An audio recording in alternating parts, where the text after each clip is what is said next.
The morning sun spilled across the chrome edges of Maplewood Diner, a place where the smell of butter and syrup usually promised warmth and comfort. But on this particular day, the light couldn't erase the darkness that crept into the hearts of a few cruel boys. At a booth near the window sat a girl in a wheelchair, her plate of pancakes resting in front of her like a fragile shield against the world. Her name was Clara, and though her face carried the quiet strength of someone who had endured much, her trembling hands betrayed her unease. The boys at the next booth didn't just laugh at her. They crossed a line that should never be crossed. One of them slapped the plate from her lap, sending the food crashing to the tiled floor, and another pushed her wheelchair back with a mocking shove. The diner froze. The laughter of the bullies rang louder than the clatter of falling plates. Clara's eyes welled with tears she tried so hard to hold back, but humiliation burned hotter than pain. If you believe that kindness should always conquer cruelty, that second chances matter, and that no one deserves to be treated this way, take a moment right now to like this video, comment, share it with others, and subscribe to Kindness Corner. Together, we can remind the world that compassion is stronger than hate. Clara's life had never been easy. She was born with a spinal condition that left her reliant on a wheelchair, but her parents always told her that her spirit was meant to soar, even if her legs could not. She clung to that belief, though the world often seemed determined to crush it. Every day, she faced quiet stares, whispered remarks, or the pitying smiles of strangers who couldn't imagine her life.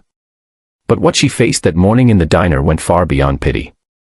It was cruelty sharp enough to wound the soul. As the boys jeered, others in the diner lowered their heads. Some shook their heads in disapproval but did nothing. The waitress, her hands full of coffee cups, froze in the aisle, fear etched on her face. Clara bent down awkwardly, trying to gather her pancakes with trembling hands, desperate not to make more of a scene. That's when another hand reached down, not rough, not mocking, but gentle. An older man, gray at the temples, quietly picked up the plate and set it back in front of her. "Don't mind them," he whispered, but his eyes darted nervously toward the gang of teenagers. The man's kindness was a small candle flickering in a room full of shadows, but Clara still felt exposed, broken in ways no one could see.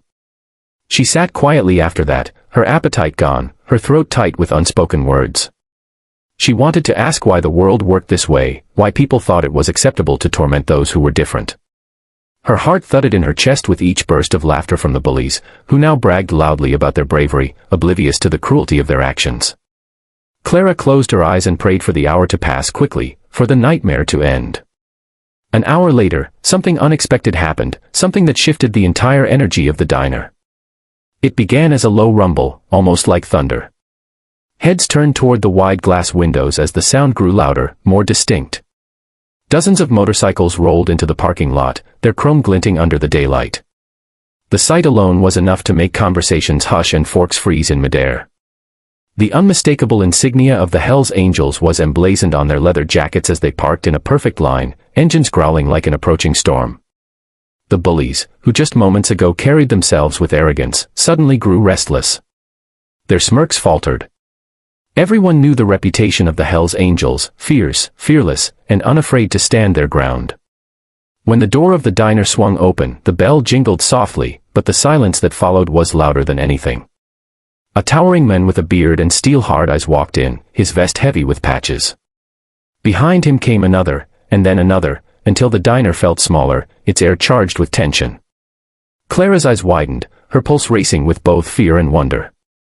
The man at the front scanned the room, his gaze sharp as it swept over the bullies. Then his eyes softened when they landed on Clara. It was as though he understood everything without a single word being spoken. He stepped closer, his boots heavy on the tiled floor, and knelt beside her.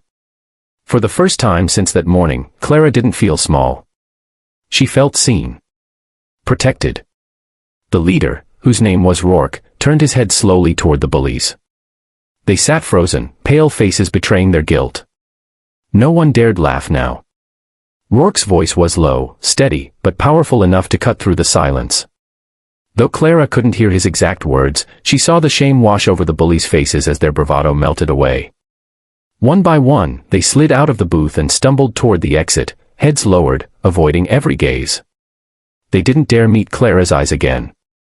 Outside, the motorcycles formed a wall of steel and leather, ensuring the boys' humiliation was complete before they fled. But Rourke didn't stop there.